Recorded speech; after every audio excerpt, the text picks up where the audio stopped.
Hello and thank you for joining me on another video in the Conceive Naturally series. My name is Bridget. Today we are going to be looking at whether your job is preventing you from conceiving. Now, if you have a job where there's a lot of toxin and it's a very toxic environment, the easy answer to that would be yes. Maybe you're inhaling fumes and stuff and it's affecting your body, it's affecting your health, and they may be struggling. But for many of us, we don't have that kind of problem.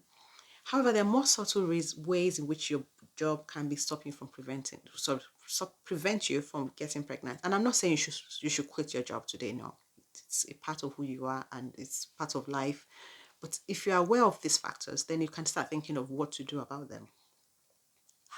In which ways can your work affect conception? Number one, if you're stressed from work, that's an easy one. If you're constantly stressed, that can affect fertility because, like I said, stress influences or affects hormones, and you don't want your hormones to be out of balance. You want them in balance. So if your work is causing stress, you need to think of what you can do to minimize that stress or to manage that stress.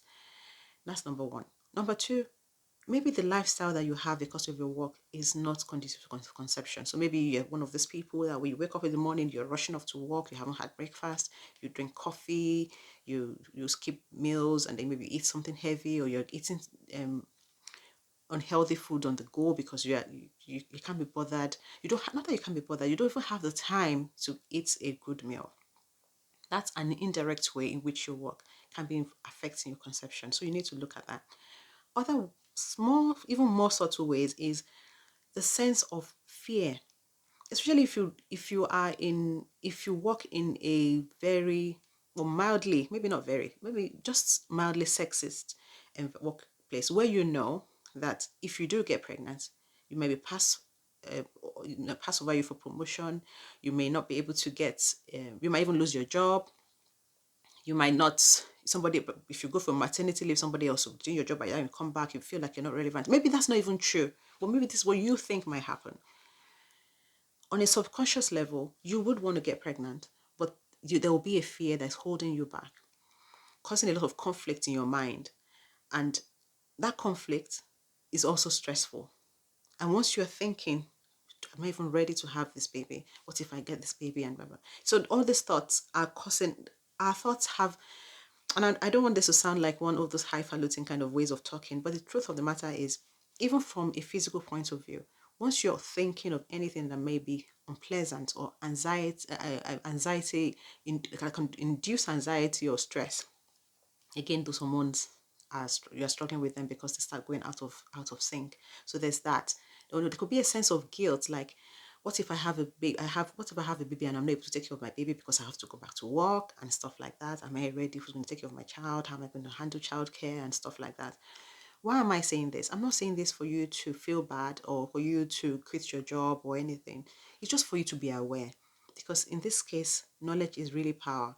If you feel like there's a part of you that's worried that when you get pregnant or you have a baby, you might lose your job, then you want to look and really study what is going to happen. What are the rights you have? What can you do about it? Do you need to change jobs to a place where it's more conducive for you, where you can get adequate maternity leave and stuff like that?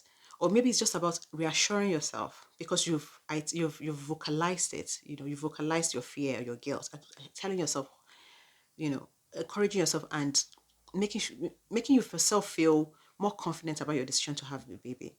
It could be thinking, okay, what am I going to do about childcare when this arrives? Who do I need?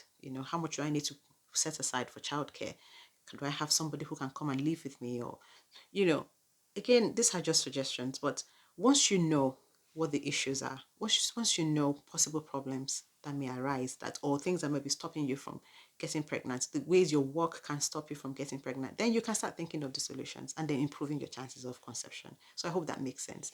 And I will see you on the next video. Take care and God bless. Bye bye.